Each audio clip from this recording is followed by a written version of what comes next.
Hello and good afternoon, everyone. Welcome to the Thursday edition of the Xbox Factor podcast. I am your host, Mr. BoomStick XL, and we have an incredible panel. We have an incredible show, and I just want to show something off. I was going to wear it to open up the show, but then I couldn't get the mic in there. Folks, I just got this bad boy right here. Here we go.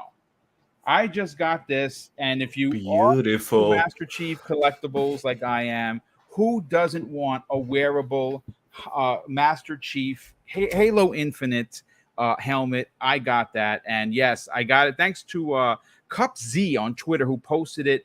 I immediately bought it. There were only two left, folks. Listen, I love collectibles. Yeah, and you know, even though I'm going to be 51 on Saturday, doesn't take away from the fact that I still feel like a kid. And yes, I do love toys, collectibles, video games, and the such. But listen, enough of that shenanigans. Let's get into the introduction so we can do this show.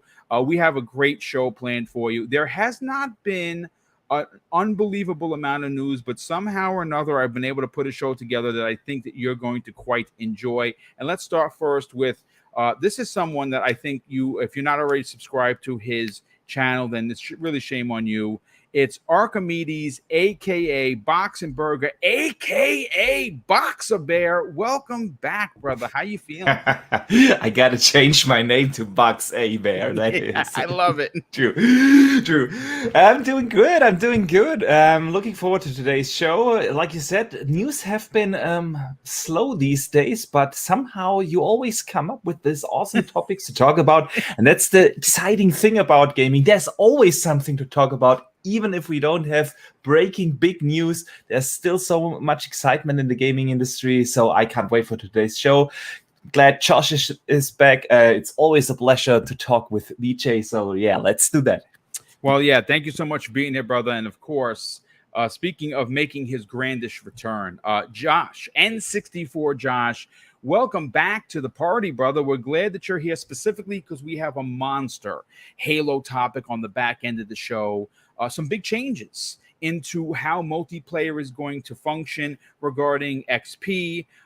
There's been some choppy waters. People seem to, OG Halo fans seem to be a little bit, their feathers are ruffled. Me personally, I love it. I think that if Halo is to succeed in the free-to-play realm of gaming, and quite frankly, they're going up against some stiff competition, you gotta evolve, you gotta move into the future. But we'll get to that. How the heck have you been?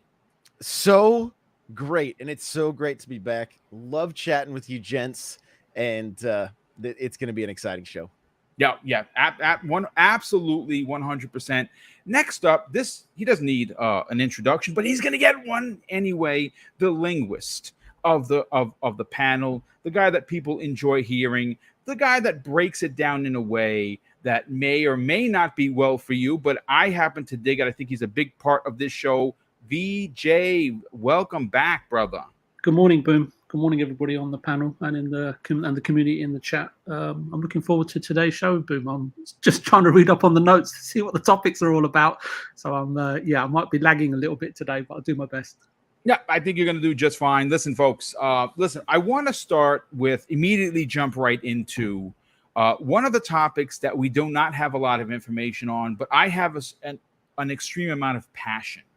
And when it comes to writing these topics, I try to write them as if I am someone in the audience, because I listen to a lot of podcasts every week outside more so of gaming, because, there are all the big ones that I listen to, Dealer, Iron Lords. We have, Fun Speculation, Mav. We have, of course, Living Split Screen with Pong and his partner there. I mean, there's just so many podcasts that I listen to.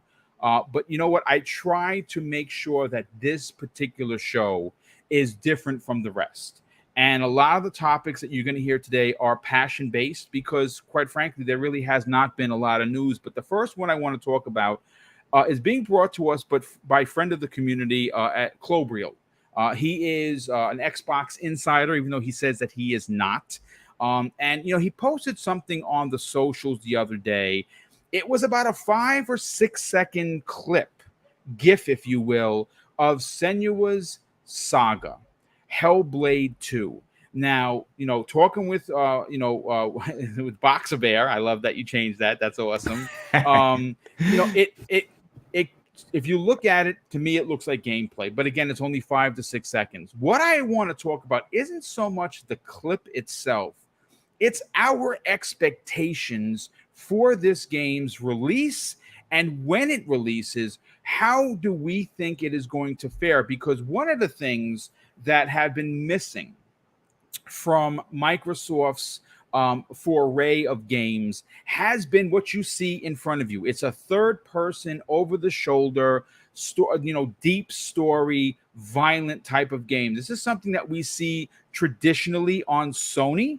A lot of people don't dig that. I don't have to go into the specifics. You know that I do. I would love to see more. I think we're going to get more. And I think Hellblade is going to start that chain. Of course, at some point, I'd love to see a Rise 2. I don't know if that's ever going to happen. That could be just fanboy dreaming. But I want to start first with Archimedes. Now, Archimedes, you have been very bullish on this particular topic because of the amount of time that this game has supposedly, quote unquote, been in active development. Now, we think, right, without any documentation in front of us, that it has been, whether it was pre-production or what have you, in 2018 when they were announced as an Xbox first-party studio.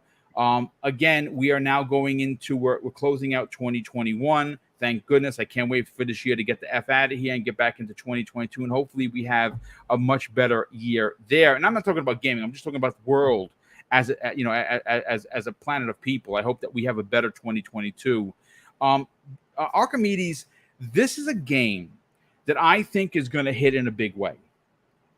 Because Ninja Theory is, regardless of size, regardless of how much money they have or they didn't have before, Microsoft acquired them, I've always considered them a AAA studio. Their talent for detail and storytelling and making their characters believable is unlike really anyone else. I mean, the only one that comes to mind that I think would be on par with Ninja Theory is Naughty Dog. Like, again, I understand this is an Xbox show, but you got to tip your hat to Naughty Dog. They know how to tell stories. And I think that right there with them is Ninja Theory. When do you honestly believe this is going to see the light of day? Now, again, we understand COVID is still ravaging. We've got the Delta variant. There's a lot of check marks here that could potentially delay this game. Where do you see this coming out? Yeah, that's a really good one. I mean, let's look at some facts. Hellblade 1 came out in August 2017. And they openly talked about taking a little break after that. Now, the question is really, what is a little break? It's not like they took years off because somebody got to pay the bills. You cannot let a development studio go on hiatus for 2 years. That's definitely not it. So my guess is that they started working out the first concepts probably like 4 or 5 months after launch. They started to actually go back to work and start to work on it. And the director, Tamim Antoniadis, ultra talented guy. By the way, I really love his development diaries he puts out on YouTube. He has such a calming voice and such a smooth way to explain stuff. Yes, it's really, I could listen to him for hours. He's awesome. And he said that they didn't want to make a straight sequel, that they wanted to do something very special, was what he used. And that they wanted to make their lives as hard as possible. And at the moment, they are apparently in a phase where they have created a vertical slice for the game and are building that out. And after that, they build out the rest of the game. So to me, that sounds the game is now under full production, full force ahead. They have posted a lot of clips from actors back in the studio, from different developers working on sound, working on textures, working on animations. We have seen all those clips on Twitter, on YouTube, and in the development diaries and so on. So they are back at work, definitely under certain restrictions still because of COVID, but they are back at work. So my guess here, my honest guess would be that it is either a surprise launch next year, fall 2022, or a spring 2023 release. The team is very effective when they get to work. We still don't know about the ambition of the project. Yeah, to me, it sounded like they tried to go a little bit more open world in this, because he talked about how they want to recreate. He used the word huge swathes of the landscape. Yeah, so that sounds to me that it's probably going to be more open. I don't know if it's going to be an open world game. I doubt that, but open world-ish with large areas or to explore or whatever. However, that game is so ambitious, and I think this is going to be the example of what the security of the Xbox Game Studios, or being part of the Xbox Game Studios, can do.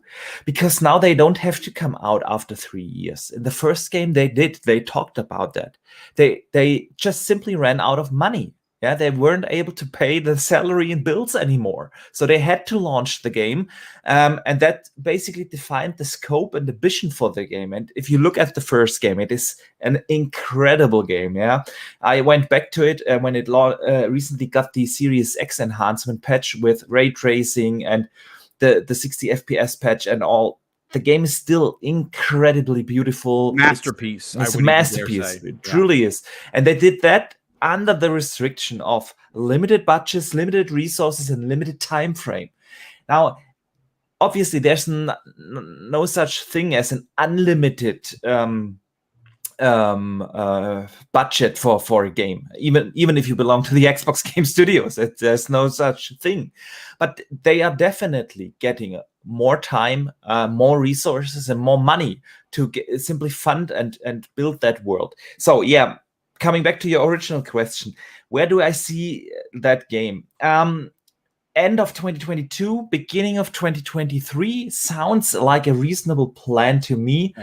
For where they are in the game right now. They are still working with a very small development team of around about 40 people on that game. Yes. Plus minus, obviously, there will come in external support for play tests and stuff. But the core team is still small for AAA development. Yeah, 40 people. And so, yeah, I could see them land in that space.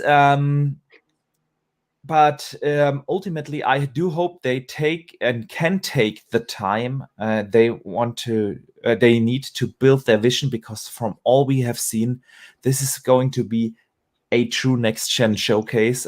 It is ultra detailed. The work they put in their texture work, in their animation work, and everything in the little details. This game is going to blow us away. And one last thing to put it off. To this day, I think Hellblade 1 is the benchmark out there when it comes to sound design. Yes. I have never ever heard in any game such a fantastic game design. And it's not just the binaural audio with the voices in your head. It's the quality of water drops falling on the floor when you walk through leaves. The sound design in Hellblade is bench on the market. There's nothing else out there, and that just shows you how talented those guys are, not just in terms of visuals, but also in the audio quality, the immersion in the world, the storytelling. It's going to be an epic experience. I have a feeling, and again, folks, there has not been much about the game, right? So that really, I can't go to, said article from VGC or from IGN or comicbook.com and say, yeah, this is what the director had to say. So we're kind of just, what podcasts are supposed to do, speculate and get excited for upcoming releases. Before we get to my next point, I have to thank Smuzz246. Now, he's been a long time listener. He drops a monster $20 super chat and says, "Been a while since I've been able to catch a live show. So I just wanted to show my appreciation for Boom and his panel for getting me through long days and the late shift. Super excited for the fall. Have a great show." Well, dude, I'm happy to know that you enjoy the content. And thank you so much for the outstanding generosity. Let me continue the point. Hellblade 2, again, if I'm just kind of speculating here, I would like to believe, and you talked about open world, and I think what we're going to get is something similar to God of War, where it was open but not open world, where there was a limitation of where you can go. Now, how do I come to that point?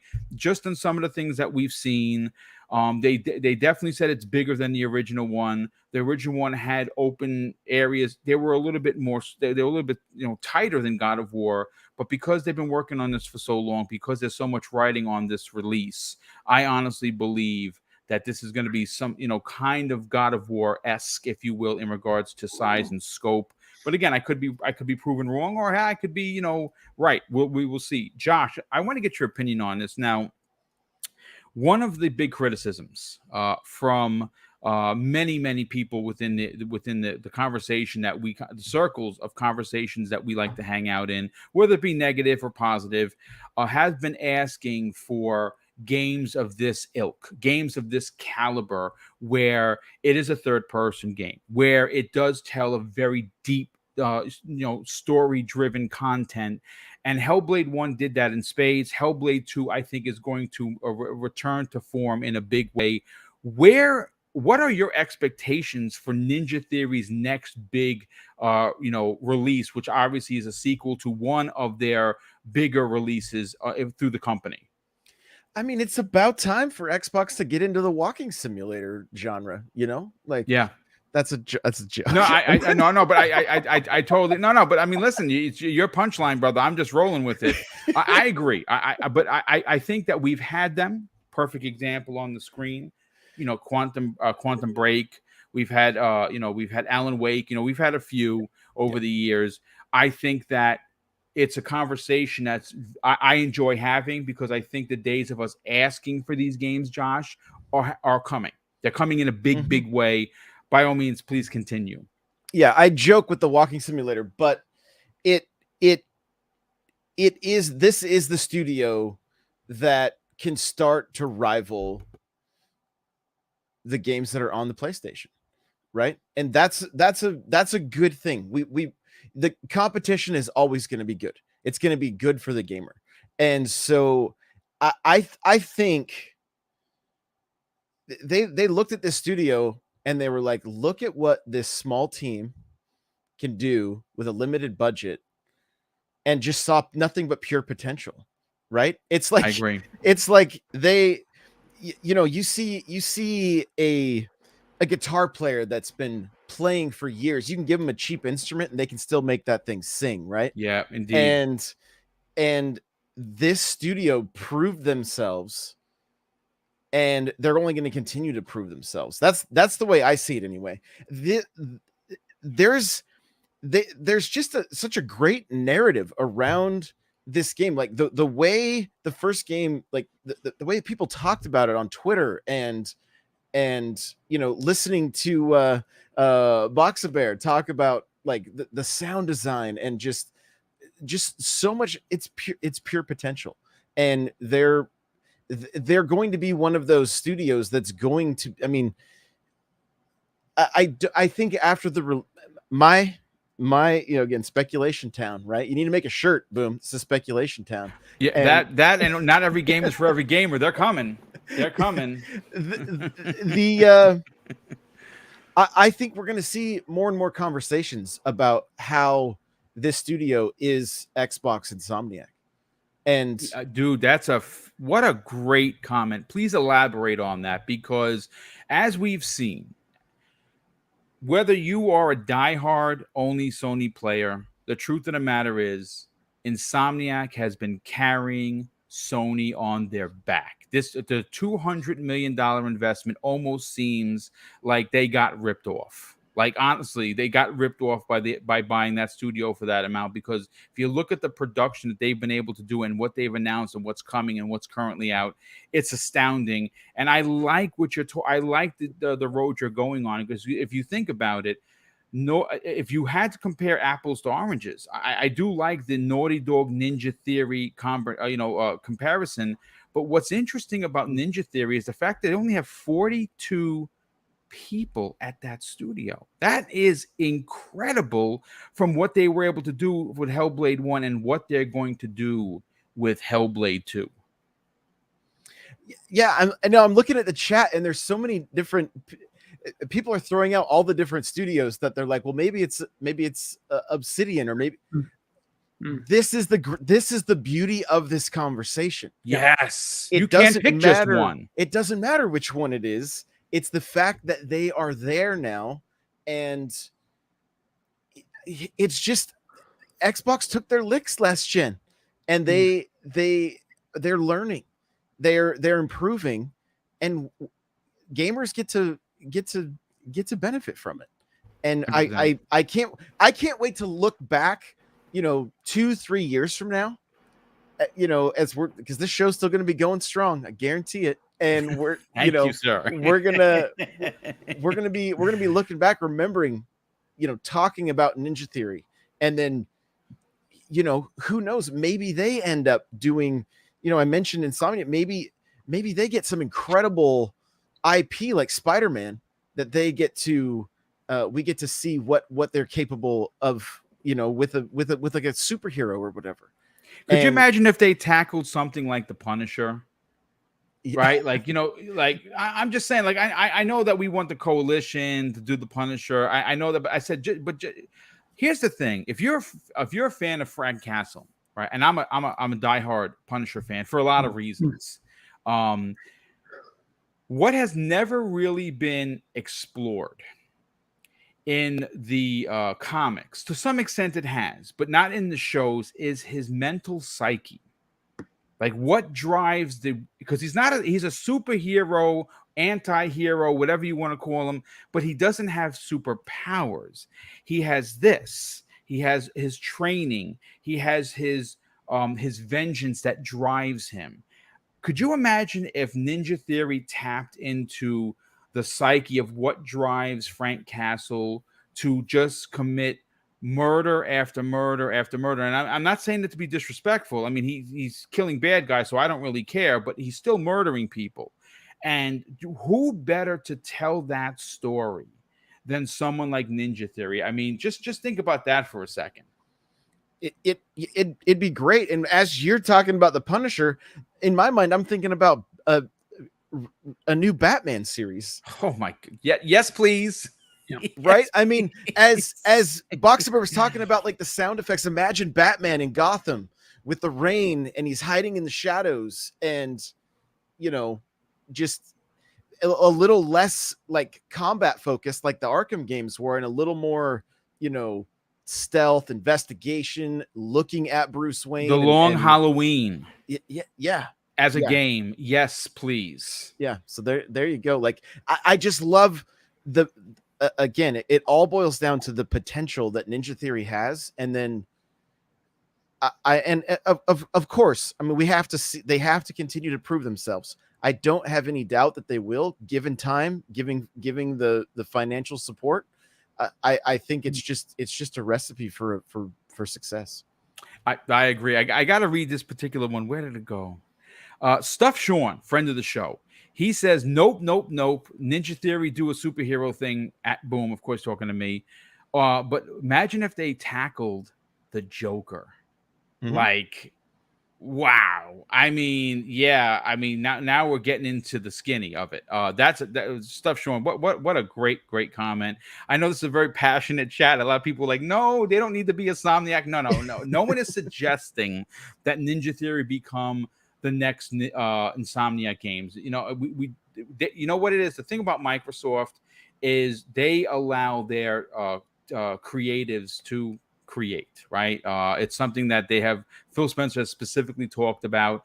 if Ninja Theory wanted to do said game about said character, I believe Microsoft would get it done in a marketing deal, because they obviously are asking for it, but they probably have their own things. Senua is an amazing character that has not seen its sequel. We know that that's coming, and that might just be a trilogy, and you know, again, only time is going to tell. But great stuff so far for the conversation. VJ, let's get your opinion on this. Now, obviously, we don't have a release date. We don't even have a release year at this point. And again, battling how 2020 was and how 2021 continues to be, it's obvious that its release dates are a hard thing because of all the restrictions. But for you personally, where are your expectations on Senua's Saga that's coming out, hopefully, like Boxenberger said, at the end of next year as a big surprise, or even at the beginning of 2023? Where do you think we're going to see this game? I think I'm going to take one of your lines, Boom. I think I'm going to caveat everything I say with a comment from, I think it's Cosmic Fro. Yeah, he's good. Yeah, good friend of the show. Cosmic Fro, what's up, brother? Thanks for joining us. And he says, we have no idea what fruits Xbox will bear. Yes. But the potential is massive. So I just want to caveat everything I say with that, right? Because there was a few things that Josh said and not Boxenberg said that I kind of disagree with. So I might be very unpopular. No. Listen, this is a conversational podcast. By all means, please, your opinion matters. Thank you. So I feel safe now. What I know of Ninja Theory's creative director is that he has very specific ideas and concepts when it comes to making video games. His approach and process actually reminds me of someone else you mentioned, Booth, David Cage, funnily enough, especially when it comes to the sort of stories he wishes to sort of tell us, right, and the experience he wants to create for us. And just to sort of, you know, to sort of kind of illustrate my point about Tamim, is that even though we've seen Project Mara and Hellblade, on the surface they may seem like very different games, but if you look closely you can clearly see Tamim's fingerprints or palm prints over both concepts, right? And the reason why he has such a sway in terms of the projects that Ninja Theory create now versus prior to Xbox is not just because Xbox offer creative freedom, it's also because it was, if you don't already know, it was a co-founder of the company. And Tamim's games are creatively risky, which I personally admire.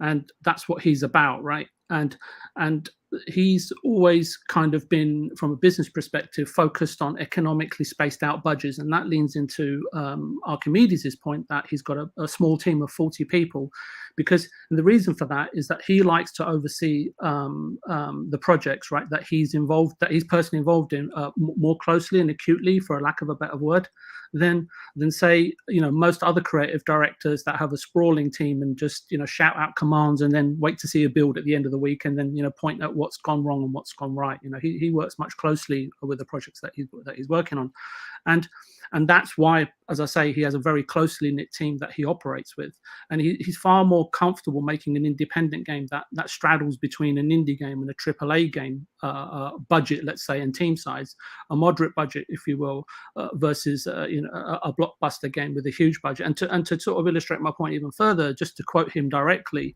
from something I remember from a long time ago, because I have run across him a couple of times. I think it was in and amongst the Hellblade making of video. Someone mentioned, I think it might have been you, Boom, on their YouTube page. He says it's either small budget and creative movies, you know, kind of drawing parallels to the video game industry, but using movies to better illustrate his point, you know, or small budget and creative movies versus risky, big and dumb movies, right? So, as again, illustrating his preference and approach. And he would go on to say that, you know, most, you know, movie studios or even big publishers typically bet on the big and dumb games, right? And this was really interesting to me, right? Because this was post Ninja Theory's working relationship with Capcom and Devil May Cry. And I know that experience never sat well with Ninja Theory as a whole. So, and for me, it's also was interesting that he doesn't believe in and he said this, right? So it's not me, and I might be paraphrasing him. He doesn't believe in, if you're in the game industry and you have a lot of money, you have to go big or go home. From his perspective, that's a complete fallacy, right?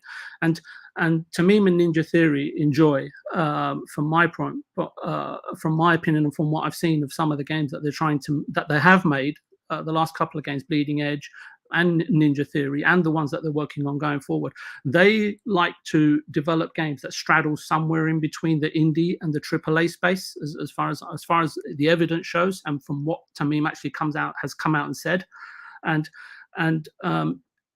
then I mean, I don't want to go into sort of too many questions and stuff like that because it raises. I've got loads of other questions and stuff I wanted to pose, but this is not a Ninja Theory podcast. I wish it was, because we'd easily fill up 2 hours with it, Boom. But just to sort of on Box and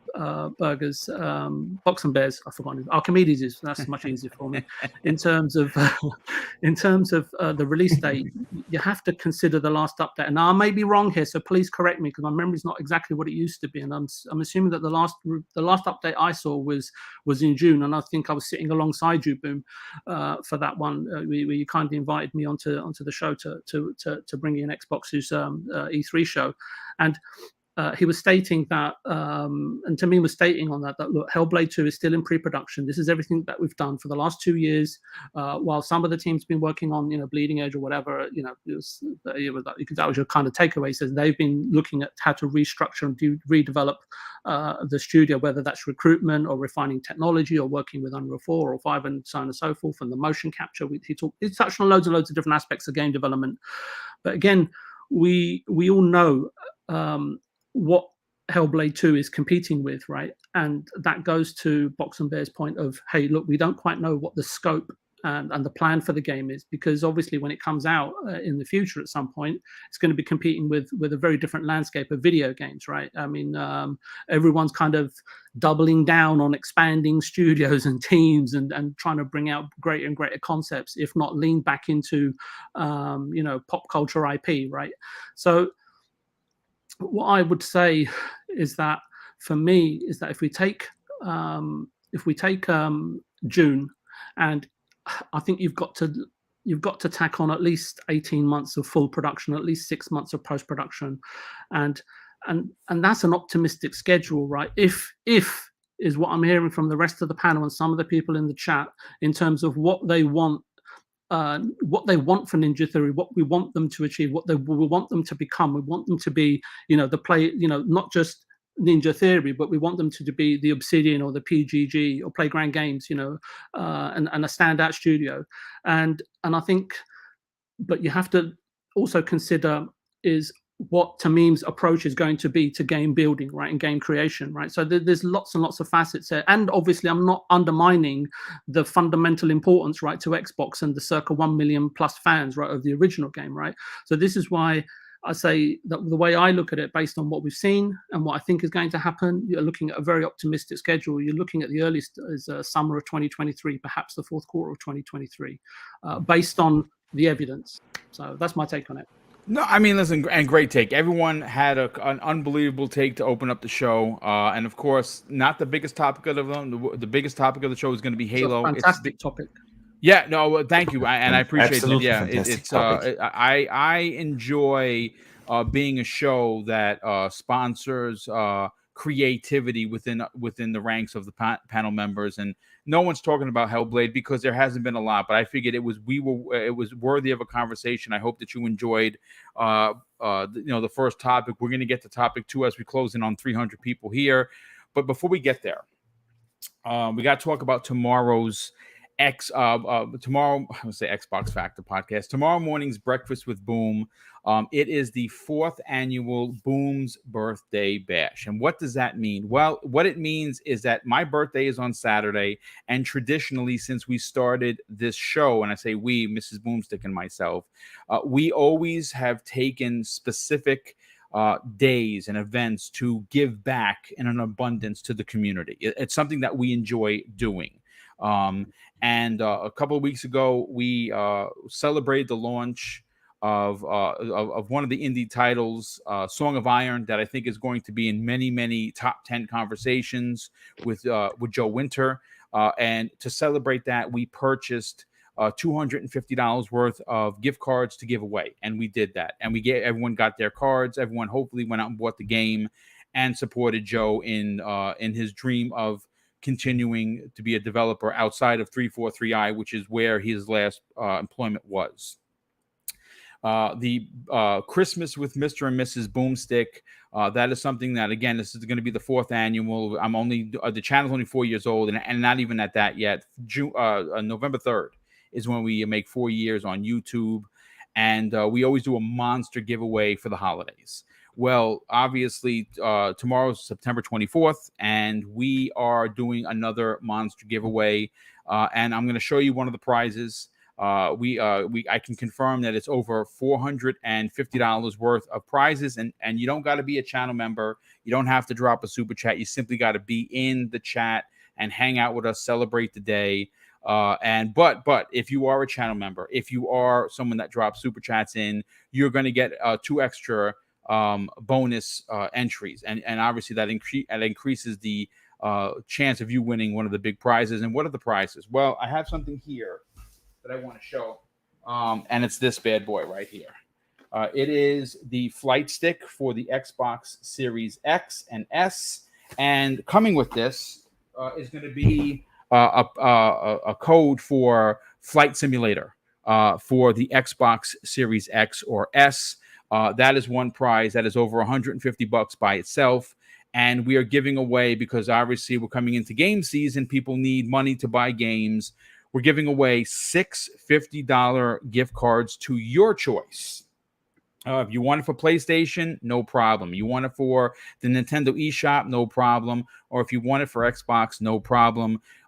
We will obviously get in touch with the winners, and as soon as the show is done and we get in touch with all the winners, you tell me where you want it, and we will get that code to you, obviously through DM or email ASAP.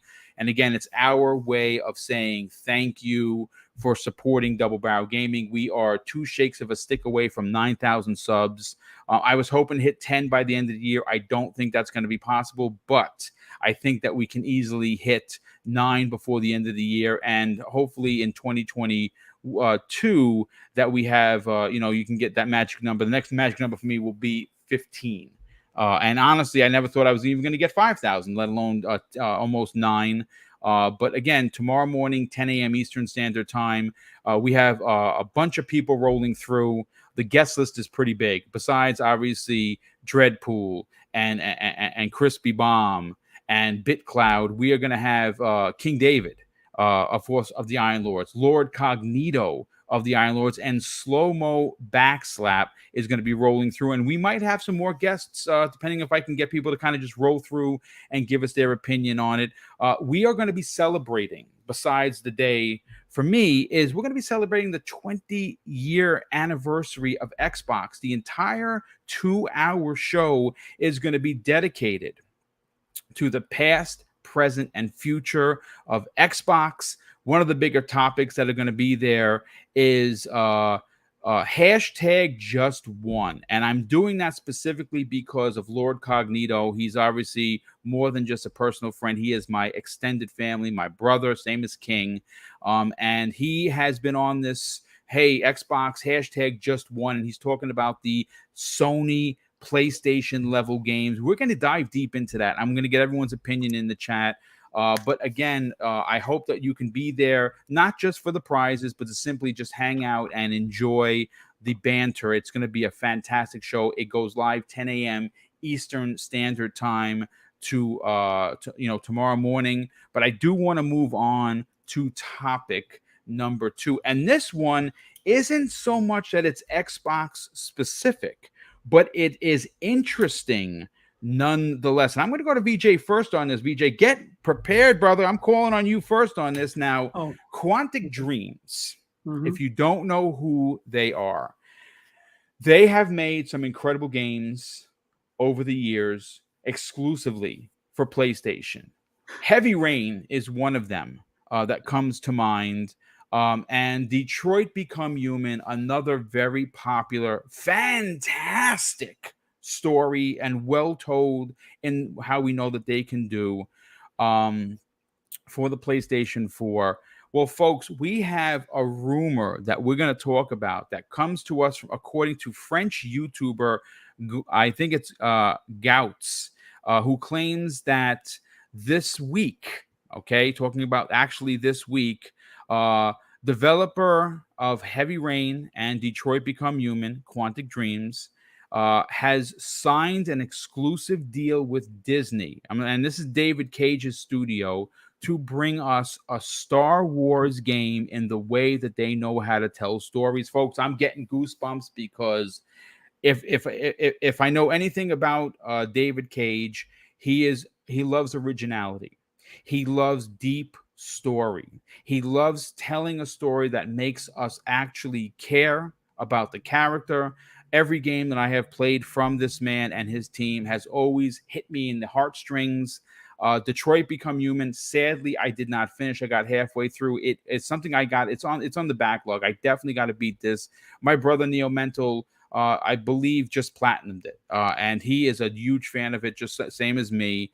VJ, hearing that David Cage potentially has signed an exclusive deal with Disney. To bring us a Star Wars title. Now, again, folks, this is very early in the talk, so we don't know what kind of a Star Wars game it's going to be. Is it going to be about Luke? Is it going to be about Vader? Is it going to be about a whole new subset of characters based out of the old Republic or the New Republic? We don't know. But this is what the YouTuber had to say specifically. They now have finished the contract with Sony and will be signing this with Disney. It looks like they'll be working on a Star Wars game. Now, the claim was later corroborated by reliable games industry insider Tom Henderson, who posted a cryptic Star Wars and Detroit Human mashup on Twitter. Now, again, this is not confirmed, but we do have two different people talking about it, and of course, they could be wrong. But, VJ, in the last topic, you specifically brought up Cage. And obviously that's because that developer means something to you. Knowing that Quantic Dreams is now multi-plat, like this is not going to be a Sony exclusive. They have officially gone multi-plat. That is confirmed. That was confirmed way back in 2020. They are making games for multiple. So when this game does come out, I would imagine it's going to release on PC. It's going to release on the PlayStation 5 and the Xbox Series family of consoles. Where does your personal excitement fall for a David Cage Star Wars told tale? I thought I was going to get a chance to have a nap, Boom, while the other two went before me, but never mind. Okay, so first of all, what I would like to say, Boom, I just want to sort of carry on from what you said, if you don't mind. If you have the opportunity to play Detroit Become Human, please do so. It's a very different, perhaps unique, and very well made interactive experience. And I know you spoke to that, Boom, but I just wanted to echo what you said. Sure. And I think it's been almost 3 years or over 3 years since the release of Detroit Become Human, and maybe 2 years or almost 3 years since they took investment. I don't know if it was a China-based investment or a European-based investment, and obviously that was something to do with not continuing to make games exclusively for PlayStation. For PlayStation. So obviously, every independent developer, which, as I say, there's one similarity immediately for you, right, between Tamim and David, right, in terms of the studios that they work for. I understand I can't talk about Star Wars so much, so I'll talk a bit more about David. I understand what sort of games and experiences David Cage likes to create, and that he prides himself on his studio's technical prowess, right? We've seen the Sony E3s, right, where when they were sort of announcing the new hardware, and they always have something from Quantic Dreams up on screen, showing, or selling, I guess, future promise, right? And I think guys can recollect, what he's shown in the past, right? So he's always been there at the forefront, right? So he's always prided himself on his studio's ability to technically excel themselves, or on their technical prowess, and he loves to show that off as much as he can. And I should perhaps be slightly more politically correct here and say David loves to celebrate his team's achievements with everyone anyone connected with Quantic Dreams via the studio or the games they make. I hope that was a bit better. Was it any better? I don't know. Yeah, Anyway, yeah, absolutely. I find it. I'm going to be totally honest here, Boom, right? And this may open up a can of worms, but at least the other two can jump on top of me and have a go at me like I did last topic. I find it really hard to imagine if you'd have just called me up, Boom, and said to me, "Hey, VJ, have you heard? Or what about this?"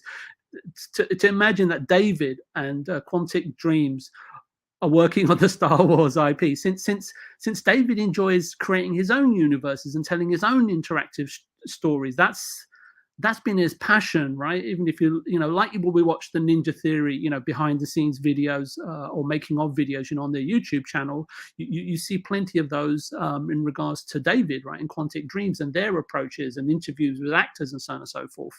And that was one of the things that I really liked about how 12 Minutes was approached, but I'm not going to digress into that.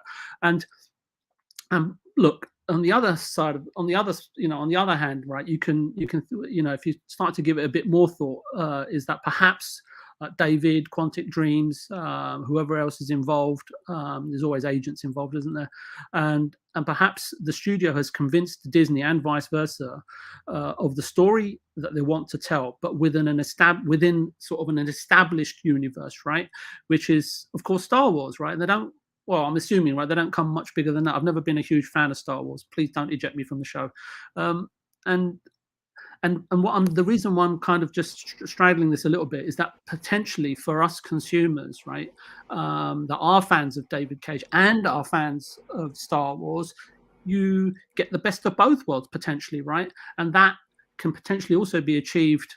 What can also be achieved for the studio, is what I'm trying to say, is that imagine the size of audience that the Paris-based studio could encapsulate going forward, right? Because I know he makes good games, I know he makes great games, and it's not for everybody, right? But if you're a gaming connoisseur and you really do like video gaming, right, you may not like Kojima, and I'm not saying that David or Tamima, are poor Kojima, because Kojima had an incredible amount of backing, right, throughout his sort of tenure over at Konami, right, unprecedented amount of investment, Yeah. right. So you can't say that, but I would put those guys, on par, right. They may not have been afforded the opportunities, but let's be honest, right, with the money that they have been given, they've output fantastic games, right? And look, please, contradict me if you like. It's not an issue whatsoever. And if I'm not mistaken, I was just doing a quick search because I wanted to kind of look at, is it all their own internal game engine that they use, right, for most of or all of their recent releases, right?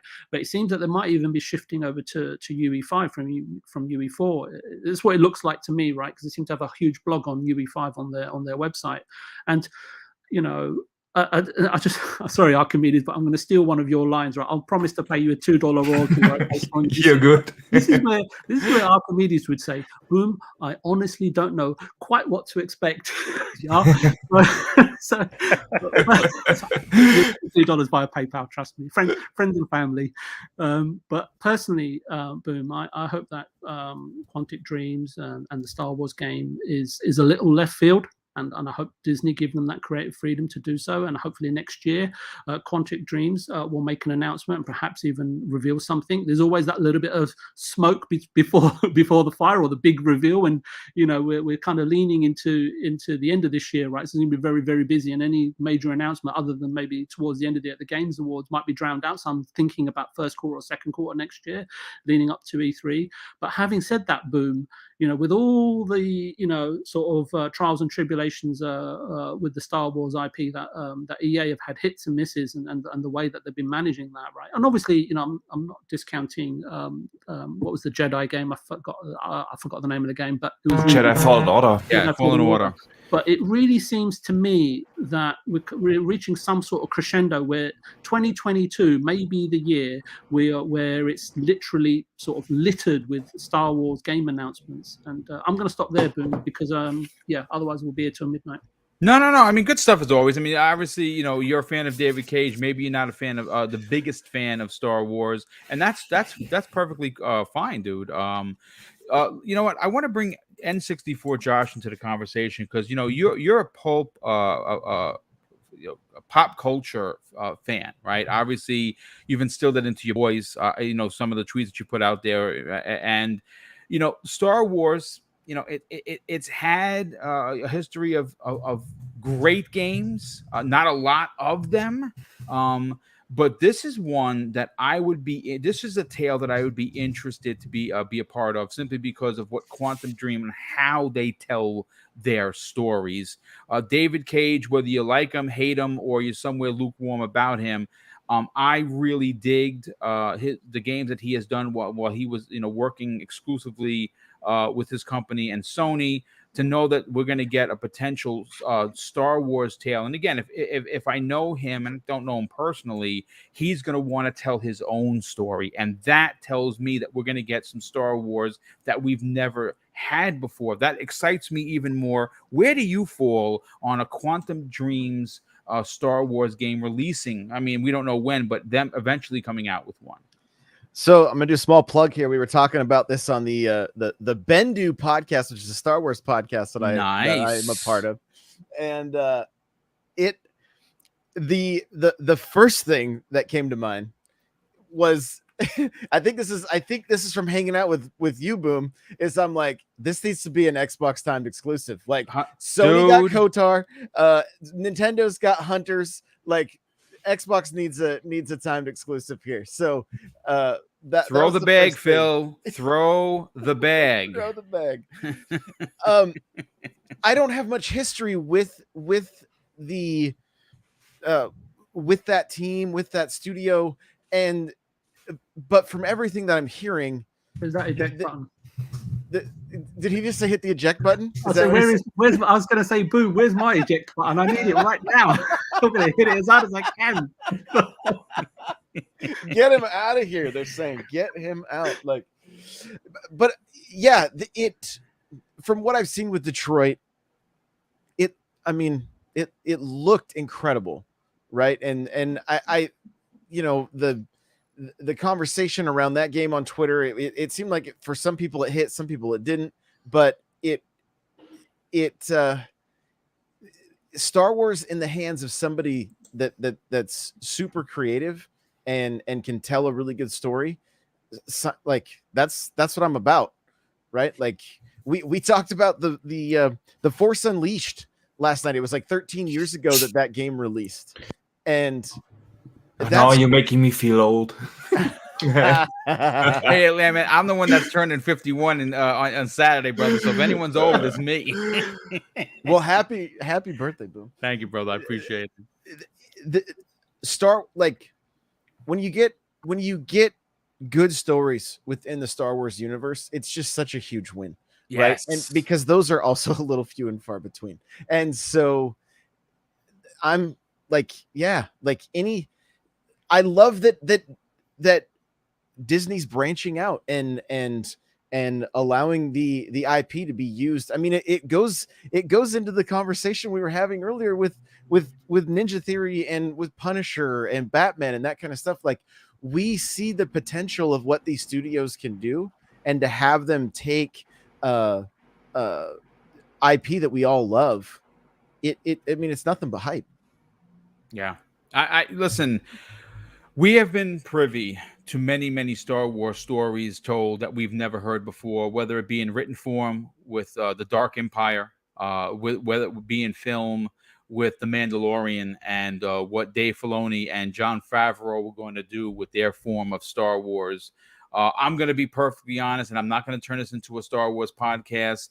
What Kathleen Kennedy has done, she's made some amazing films. She's been a part of Lucas for Jesus, probably 2 or 3 decades for sure.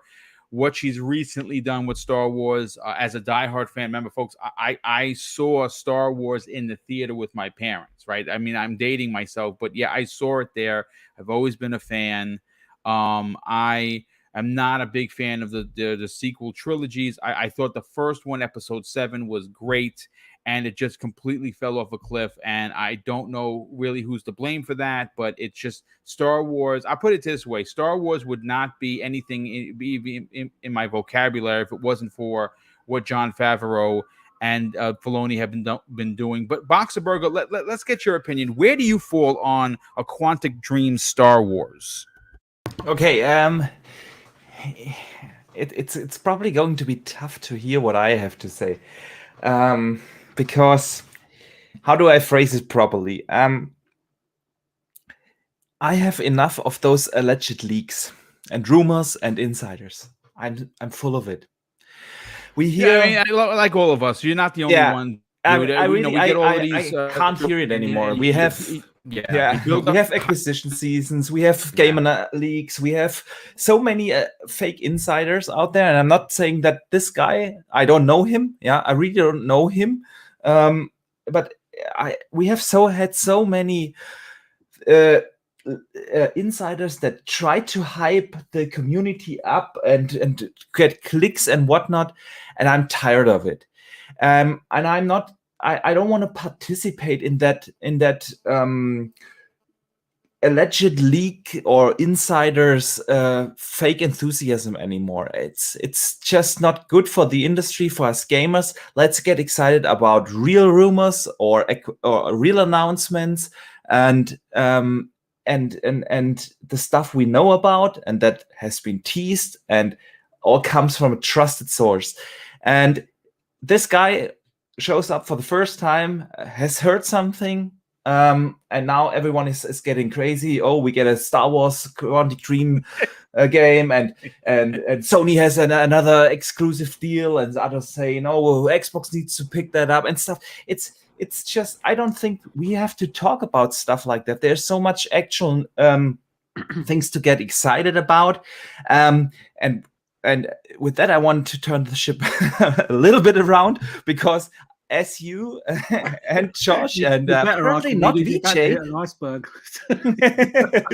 I am also a Star Wars fan, and what has me excited is, and this is the only thing I take away from that rumor, is think about it. How many awesome Star Wars games we are going to get starting in 2023 and beyond. Yeah, we already know about Ubisoft working on a Star Wars game. Yep. That's actually something I can get excited about because that's confirmed. So, the good thing is that the Star Wars license from EA is going to expire. Disney is taking a different approach going forward. They will give that license out to, well, everyone who deserves to make a quality Star Wars game. Disney is very protective of their IP, so they will definitely oversee that that the Star Wars IP gets treated right, because that is what didn't happen with EA. We got like 3 Star Wars games in 10 years from them, and that's it. And 2 of those were very, very generic. So that's not how you treat one of the most valuable licenses and IPs out there. And I think that's why they simply let that contract expire and now are licensing it out to studios that are excited, that have a vision for the IP, for the franchise, for a story, for the universe, and that is what has me excited to think about that. I'm not getting excited anymore about a rumor from a guy who heard that his grandma heard something in a train and talks about it in a podcast. I'm not doing that anymore, and that's my point on the Quantic Dream thing. But I'm excited that we get Star Wars games from other studios going forward. I mean, listen, everyone. I mean, first of all, let me catch up with some of the super chats. We got a couple of them that came in that were pretty big. We got Drawn TJ, friend of the show, drops an outstanding $10 super chat and says, "Hey, Boom and panel, hope you guys are having a great day. Thank you, brother. I hope I get my invitation to Halo Infinite. I'm gonna get Kana Bridge of Spirits for PC. It's so good. Yeah, I'm playing that now. It is absolutely fantastic. But I'm playing great game. It's playing 4 games. It's just sickening." That I'm playing that many games. We also have, hold on a sec. Let me just, we got Just Lewis drops a £5 super chat. You don't leave a message, Just Lewis, but thank you for the generosity and thanks for being here, brother. Definitely appreciate that. And we had one come in from, and this was from Gary Duddle, and this is a generous friend of the show. He says, we need to stop calling things rumors and leaks and calling people insiders. Let's just say someone on the internet said it. I mean, and you're definitely onto something. But again, Some insiders, quote unquote, are good. Again, this was a story that I got from VGC that I thought was worthy of a conversation. That we may not get a Quantum Dream Star Wars, but someone said that on the internet that they heard that this is possible. I said, you know what, let's make it a topic, because folks, you got to understand, news has been dry as a desert. So I'm a Star Wars fan, and I figured, what the H. But I do want to move on to the biggest topic of the show, folks. And I want to start talking Halo Infinite for a ton of reasons. Now, if you are someone like myself that were fortunate enough to get their second flighting invite, which I have, that is happening this weekend. And we're not, again, the topic isn't so much about the flighting beta that's going to have big team battle, and I think it's 2v2 Slayer, which is kind of dope. What we're going to be talking about is a story that, once again, I pulled from Windows Central. They're one of my favorite places outside of VGC and a few others, because obviously Jez Corden, who is a part of the Xbox 2 podcast with Randolph Thor 19 on Fridays, is a friend of this show. He's been on the show at least once. I was going to say twice, but maybe twice. I don't remember.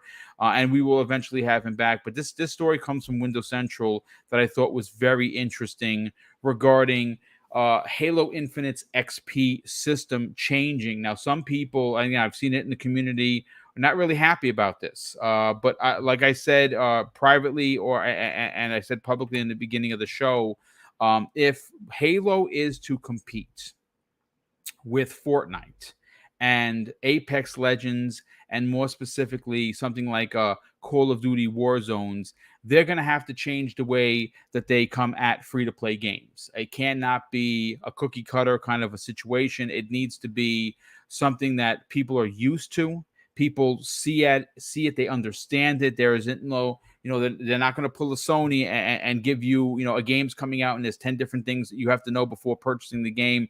They want to make it as easy as possible, and I agree. And what we have, based on the story, Halo Infinite's progression centers around paid and free battle pass tracks, and it does have a new tier-based approach for cosmetic awards or rewards. The game will also have a ranked playlist in which will be associated with skill ranks at launch, coupled with some exclusive rewards that will be coming after the game officially launches. Now, 343 has not ruled out an XP ranking system for its future post-launch updates, stating that the team is actively exploring what's ahead for multiplayer. And I want to read a quote directly from 343. They said, "We have heard the community feedback around wanting more progression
What a crummy way to start the Halo topic, folks. I don't know what happened. We're back, ladies and gentlemen. Thank you for being here, VJ. I don't know if you took over as host, but I apologize for it. I don't know why my internet just crapped out, and it's a sunny day. I don't even understand what's going on. But listen, I don't know where the hell I was, but all I know is that I'm going to continue with the conversation. Josh, you are one of our biggest Halo fans, and we there's some change coming to Halo XP. That there are some people that I don't want to say they're angry. I think that they're just a little taken aback that it's not going to be your quote unquote standard XP. I want you to attack this from a fan's point of view, because obviously you are a diehard. I mean, for crying out loud, you have a Halo show. Where do you fall with them having to keep pace? Even though it's a new game, right? They're coming into free to play, something they've never done before. This is a big thing for Microsoft. This is a bigger thing for 343 Industries. How do you personally feel about the Battle Pass? Is that something that is troubling, or are you okay because we've seen it work well with Call of Duty's? We saw with Call of Duty, with Apex Legends. We've seen it go working well with Fortnite. Do you think that Halo needs this to keep pace with them? I mean, it's a free to play game, so we can't not expect it, right? Right. And as far as I don't love that it's just challenge based and that there's not some XP. I feel like Fortnite kind of nails it, where you get XP for a lot of things, and that unlocks some things, but you also have challenges to do. I'm also not worried about it. Right? I'm not worried about it. 343 continues to show us that they're listening. Yes, right? Indeed. That's a great point. And the number one most important thing for Halo is gameplay. Yes. The gameplay so far has been phenomenal. Top notch. Phenomenal. So this other stuff is like we'll get there. We'll work it out. Like this is a living game, right? This is not, it's not going anywhere. It's not like it's going to need the day one patch, because that's, no, it's going to continue to get patched. It's going to continue to change. It's going to continue to evolve. We saw XP added, or like the levels and stuff added to Halo 3 after the fact, right? Like this isn't something that's new. The reason they took them out is because people were they wanted the levels so much in Halo 2 that people cheated, right? So I think all of these things factor into this. It's like they want the gameplay to be fun. They want that, like that's the biggest piece of bait on the lure. Yeah. I agree. Once everybody's hooked and the game is running smoothly, that other stuff can all get added later. Like the fact that the gameplay is as smooth and tight and as fun as it is, that's what we need. That's what we need first and foremost. If they were coming into this game and it was like, oh, we're gonna keep tweaking, that extra year clearly paid off. That extra year delay clearly paid off. And I think so many people, but we know firsthand as creators, if you create anything, when you have somebody sitting on the sidelines that's just consuming and probably doesn't create much of anything, but then wants to critique and put their opinion out there and stuff, we don't know what's going on behind the hard scenes. To respect people like that. I'm gonna be honest with you. I'm not taking a shot, but again, I get it, and we're all creators here, and exactly. Listen, I'm not gonna sit here and say that I have not given just due to 343, because I have, and I don't browbeat them. They have one of their developers has more talent in the pinky nail than my entire body when it comes to game development, because I am just a podcaster. their criticism aside, there has been some criticism there, but to overly critique, I agree with you, Josh. I think you're onto something when you're going down this path. It like, I don't feel like we're seeing enough praise for what we have seen. You know what I mean? Like, it's everybody wants to start finding why isn't this in here, and why isn't this just perfect, and why, like, they have been on a, like, just like Xbox 343 has been in an uphill battle since the transition from Bungie. Yes.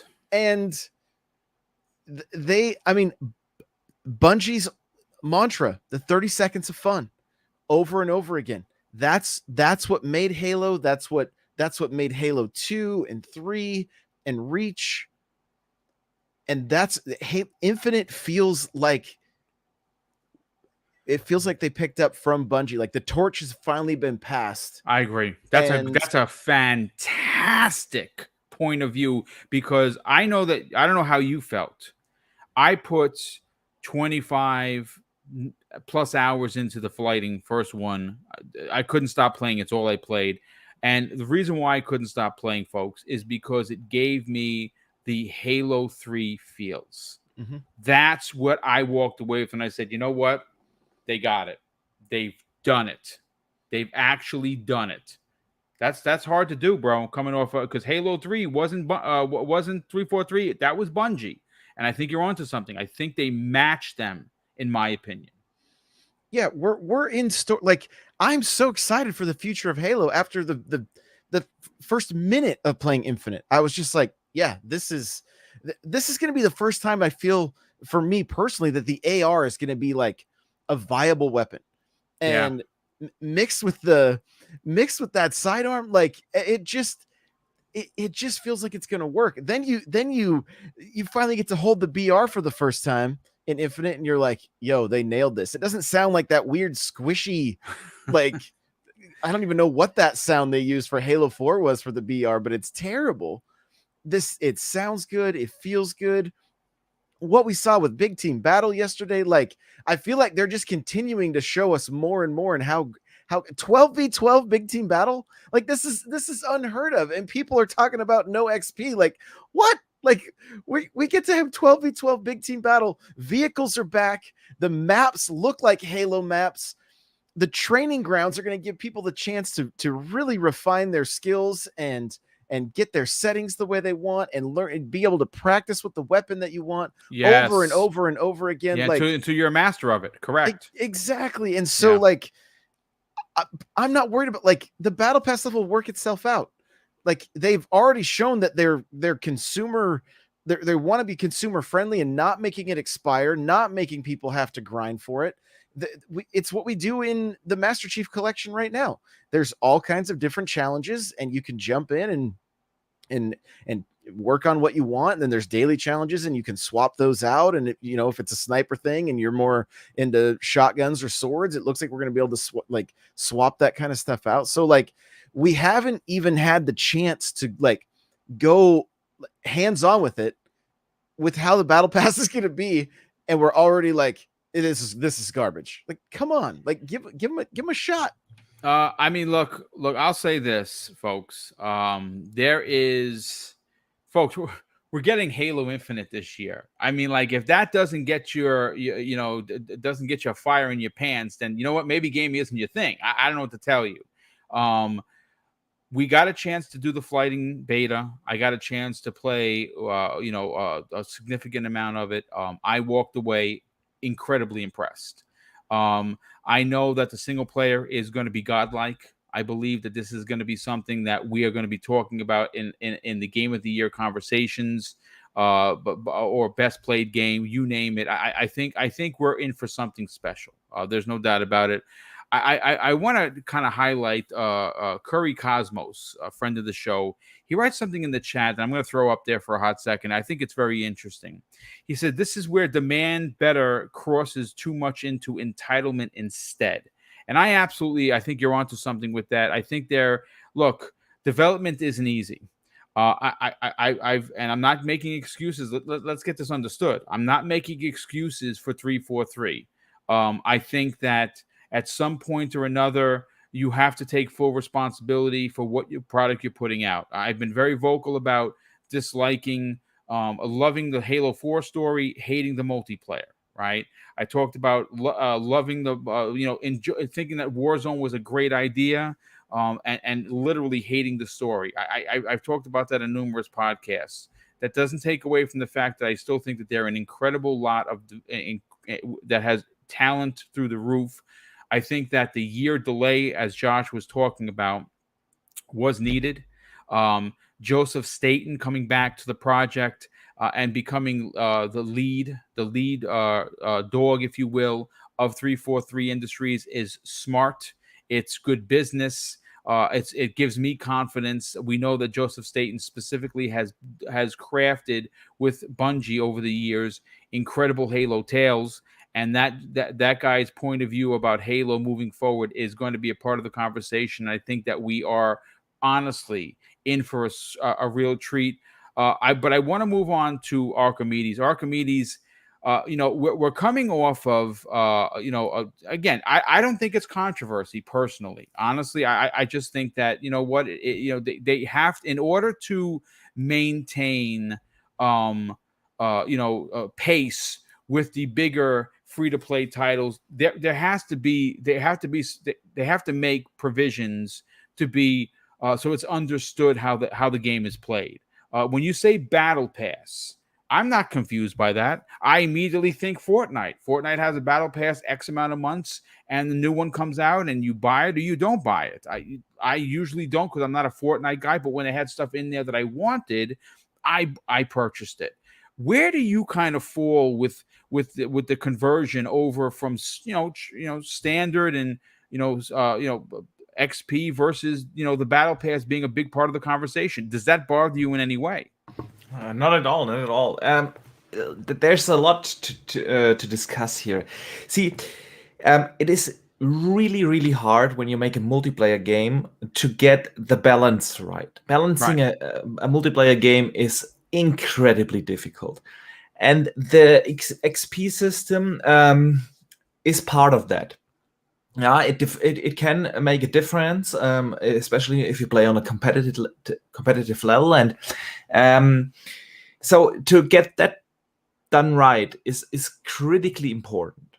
Now, with Halo Infinite, 343 is taking kind of a different approach to a lot of standard things we have gotten used to in the competitive shooter space. You just mentioned yourself the battle pass itself. Yeah, they're also taking a kind of a little different approach to that, because you can play those seasons even after they are over. Yeah, you can come back and continue your stuff and finish your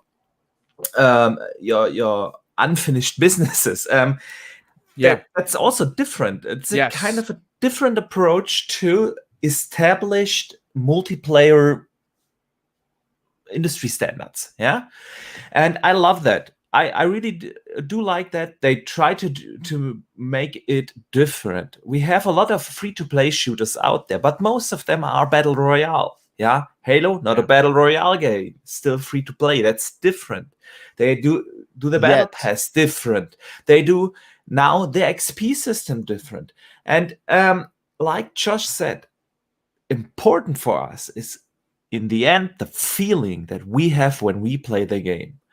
Balancing stuff in there is critically important, but I don't dare to judge what is the right call, make an XP system or the new system. I don't dare to say that.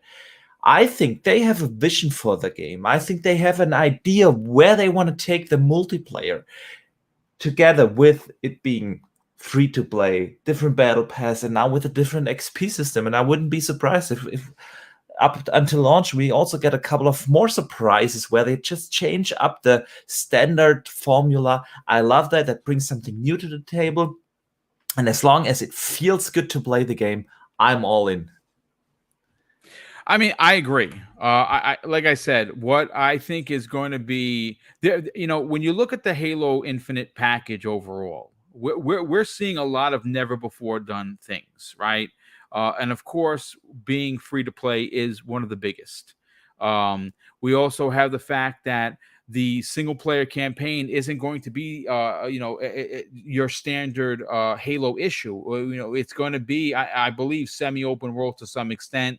You're going to be able to travel. You're going to be able to find side missions. You're going to be able to do things outside of the main story. I think that's ultra important. For me, it's very exciting because I know that Gears 5 received some criticism with the story being open, where you can go and find like advanced guns, and on lost missions that you may like. If you didn't care about the side quests, you could literally just plow through the game and it would be your standard Gears 5. I love looking under every nook and cranny. I like checking out every corner. I like filling out a map. That's just something, that's how I play. This is another very new thing to Halo. Sure, are you going to get the close quarter combat that you found in Halo 2 and 3 and Reach? Probably, but I like the open world aspect potential. And again, we don't know. We can only go based on what they told us. But you're going to be able to find side missions. They showed us the map, and you could ping what you want to go to, and you go and find something, and maybe you find some new things. I always wanted to learn about the Halo universe past what they were telling me. I want to explore and find things, and I think we're going to be able to get a chance to do that, which is great. But getting back to the Battle Pass, I like the fact that that 343 Industries is doing different things. I like the fact that we could potentially have a way different Halo than we've had in the past, and I think that is certainly good for the brand. At least that is my personal opinion. I know a lot of people are going back and forth regarding. May I jump in here really quick? Please. I absolutely love what you just said, because see, if they would just do the same all over again, and people would all start to complain, it's just another Halo. Yep. No, they are doing things different. And again, you also mentioned single player. Different new approach, open worldish with side quests on a Halo ring.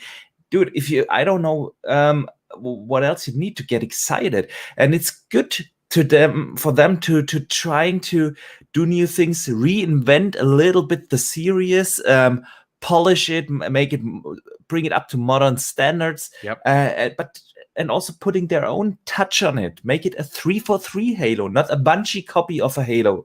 Yeah, that's really good point, Boom. Yeah. And thank you for pointing that out. Definitely appreciate that. As we I have 300 people in the chat. First of all, I want to apologize for the internet hookup or hiccup, I should say. I don't know what happened with that, but thankfully you folks are still here. Chris R in the chat drops a very generous $5 super chat and says the Slipspace engine is supposed to be a much more flexible engine when it comes to new content. I think we will see the extent of this with the new features, and I agree. They've talked specifically about how the Slipspace engine gives them the ability to add new things easily, which is something that the old engine gave them a lot of trouble with. And I'm happy to know that we're going to get to see that on full display come December 8th. That is going to be an incredible time for Xbox gamers, and obviously we have a couple of consoles, especially some console coming out. We got an Elite 2 controller coming out and a bunch of other stuff. I can't wait to be unboxing that and having that conversation with everyone. But VJ, let's get your opinion on this. Again, 343 versus Bungie. Now, we've heard all the comparisons. We've heard other people say that, 343 has not arrived to the table. I would disagree there personally. I think that they have done some good Halo things. And I'm expecting Halo Infinite to be incredible. I really am. I'm very excited. I cannot wait to play. Just based on what we know, the multiplayer is a big part of the conversation. It's free to play. But where do you fall on the change coming to XP? Is this something that people should be concerned about, or are they just following trends? Are they, because Boxenberger makes a good point. It's the same, but it's not. There's some different things, specifically in the season itself, where if a season in Fortnite goes and you don't get your work done, that's pretty much it from what I understand. Whereas this, you're going to be able to go back and still do the things that you missed, giving, because again, maybe you don't want to spend 80 hours playing multiplayer. Maybe you want to just play this the single player. I like that approach. Where do you fall on the XP change? Actually, there's a few things that important things that Josh and yourself and Archimedes touched upon. So let me just say, look, I don't play Halo multiplayer that much. I dabble in it like on a recreational basis. I am looking forward to Halo's campaign, obviously, but as I said, I wanted to mention something that you and Josh mentioned, is that and it's all relevant. See, consumers today think and react compulsively. Most don't know how to manage their faculties, right? And that's why you see, such a display of weirdness on Twitter. Many people aggressively hammer their fists on a keyboard or mobile device rather than thoughtfully sort of press or touch a keyboard or a touch screen for that matter. So I can understand the comments, but I kind of dismiss them, because what you got to look at is Halo is 343. Bungie's gone, right? And 343 know what they are about. They know what they have to do, and they know what they have to do to succeed long term. And if that has not become visible to you with the massive wholesale changes to the production team last year, and with Joseph pretty much staking his reputation on the game towards the end of last year, when he even brought out other team members we'd never even heard of, right, to comment on the work and the progress and the development of the game, then I don't know where you've been. You obviously haven't been listening to this show. Shame on you. No, I'm just kidding. Just a joke. Shame on you if you haven't been listening to the show. I like it. Please, by all means. I just sometimes worry, Boom, maybe the American audience doesn't quite get the British humor. No, I think they've heard you long enough to get your British humor, sir. I think we're all hip to it. So if Archimedes is correct, in his takeaway that 343 are trying new things, so forgive me if I got that wrong, Archimedes, then let them by all means try to do so. They're in a creative industry, but you also know, and you know it already, given all the other games that you play, that they are perhaps treading in sort of uncharted territory, Boom. And the other thing that you absolutely know, given the size of the studio, given the size of the IP, the importance to the Xbox Series X, let alone the importance to the Xbox ecosystem, things, if they're not quite perfect at launch, and what game is, I know it's all subjective, things will improve as I say, if they're not perfect at launch. And let's be honest, gamers are not perfect, or games are not perfect, since we as human beings are not perfect, but we have the capacity as human beings to evolve and be better. So why not for games? So why not Halo, right? Why? I don't know which side of the fence you fall on, Boom, with the XP or the other thing that you mentioned. Because honestly, I'll tell you what my feeling is. I dig it. I'm going to be honest with you. I'm going to be buying the battle pass every time they have a new one. I'm a die. I mean, listen, I went out and bought a freaking Halo Halloween helmet to wear around the house while I'm playing. I mean, listen, so I'm all in. But 343 has got me. So. And I'm with you, Boom, because you're very open-minded about these things, right, in general. So what I'm saying is that regardless of how it turns out, you can 100% expect Halo to be tuned and improved, like most massive games, flagship titles, I should add, over a short, medium, and long-term periods of time. And they've got the resource to do that, because otherwise, people expecting games to be perfect on day of launch. Well, why do you think that they have these beta programs, right? They can't fix everything in the beta program. I'm sure they've got like a critical, major, and minor list of stuff to do, and they'll get the major stuff done as much as possible. They may touch on some of the other lists, columns 1, 2, and 3, but it all takes a little time, and they've got a deadline to meet. So as for 343 as a studio, and I know we talked about Bungie, but as for 343 as a studio, I like the way they respond to, I think it was yourself or Josh that mentioned, people with, that feel that they're entitled, or in the entitlement culture that we have, or which subsequently produces sort of low rent opinions and so on and so forth. And what I like about 343 is that their approach is to respond with, not to be angry with idiots, but treat fans with compassion, no matter what's thrown at them.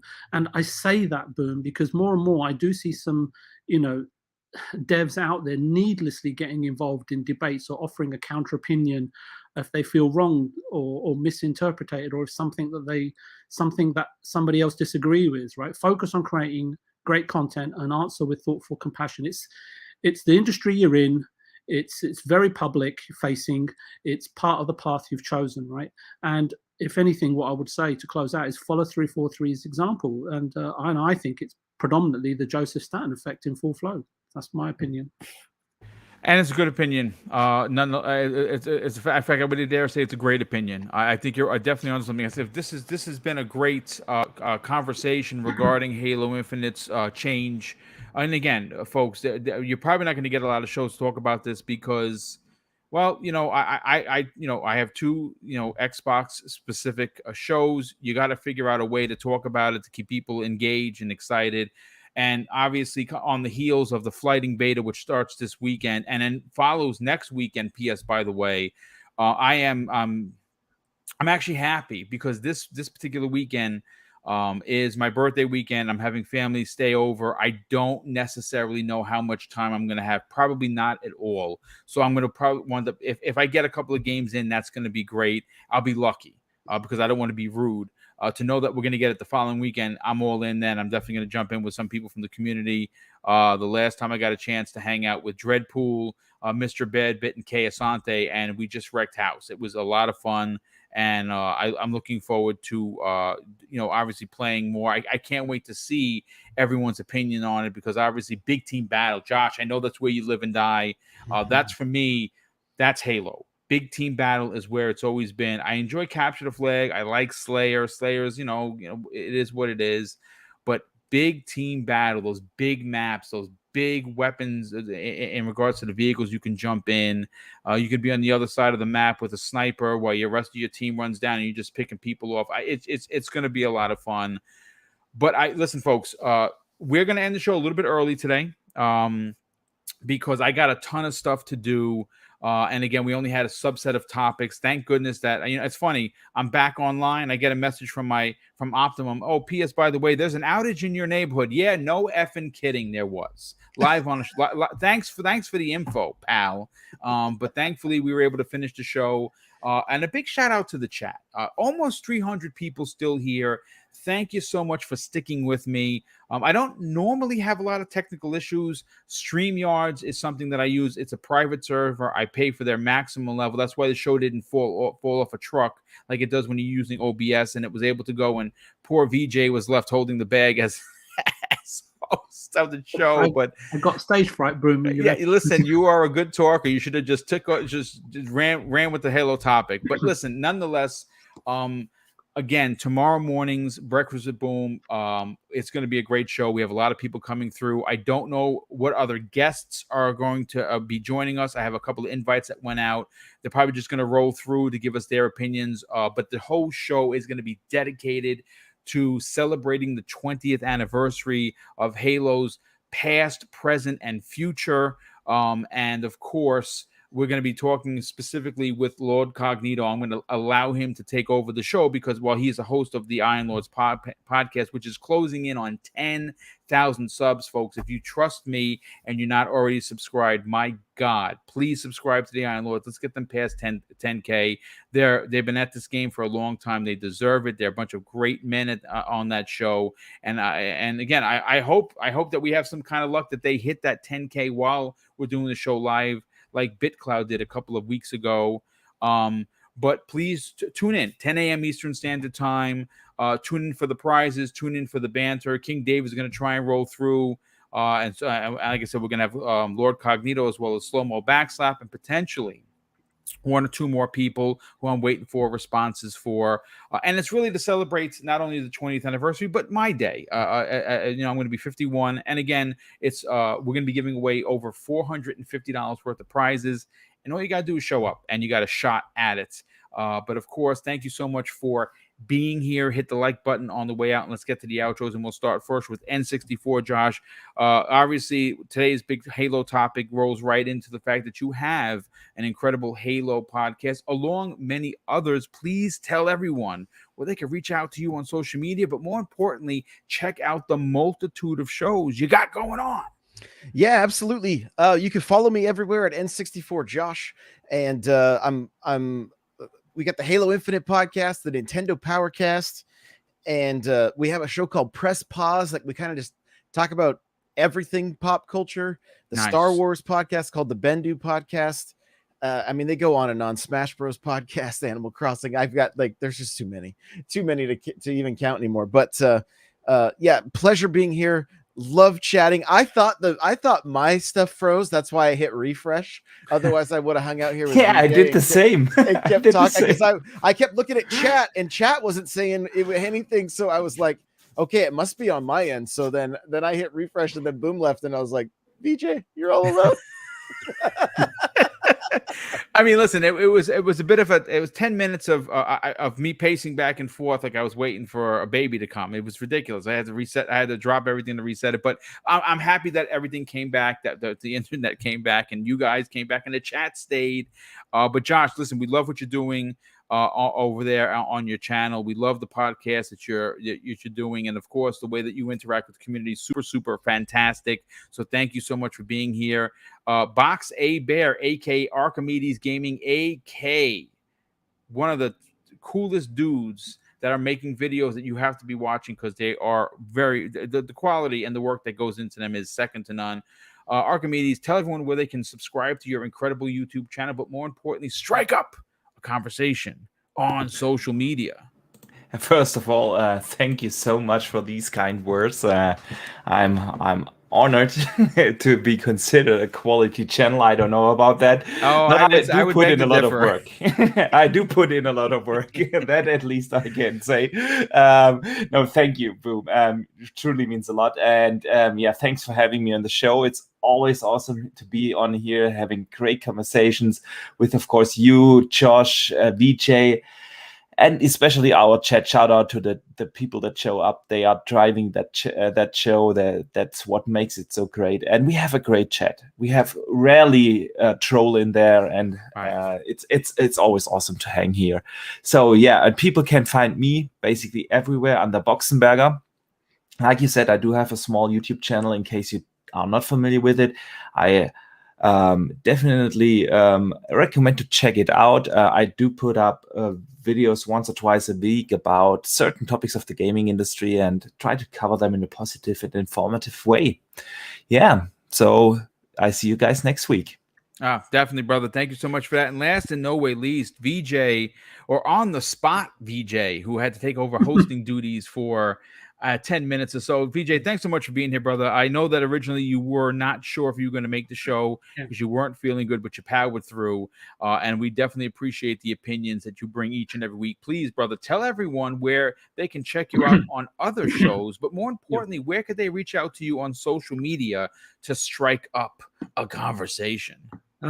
I just wanted to echo what Archimedes said. Great turnout in terms of viewers today. It's a fantastic community, and I think they do themselves proud, especially in your chat, Boom. And I love the way that they were patient, compassionate, and waited for us to get back online with the unfortunate mishap. But you can find me on the Midweek Gaming podcast with Stubbs Gaming and crew. It was a fantastic show last night. For the rest of the day, Boom, I'm going to spam Archimedes' DM with every possible leak I can find on the internet.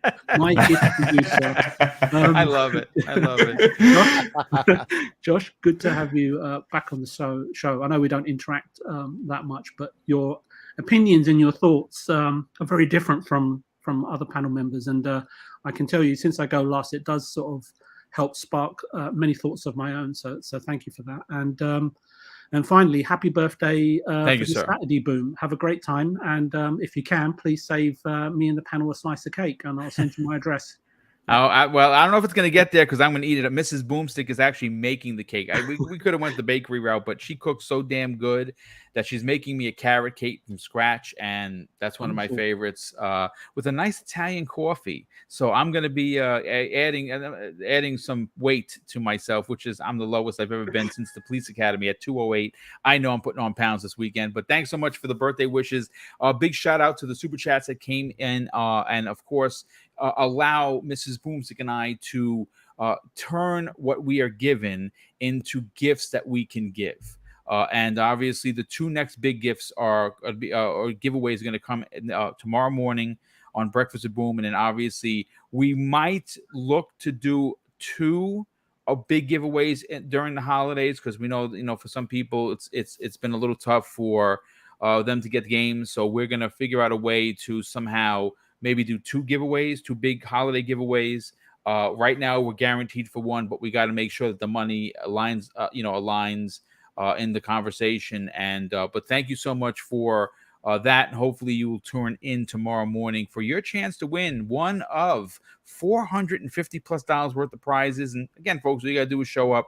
And I will say this: this is something that my dad taught us when we were kids. For others, it's probably boring from hearing it, but it made me into the man that I am today. It made me a better police officer and a public servant. And he used to say this: son, treat others how you want to be treated. Also, it doesn't cost anything to be nice. You live by those rules, and I can guarantee you're going to have an awesome day. So take care, everyone. We'll see you next week on the newest episode of the Xbox Factor Podcast.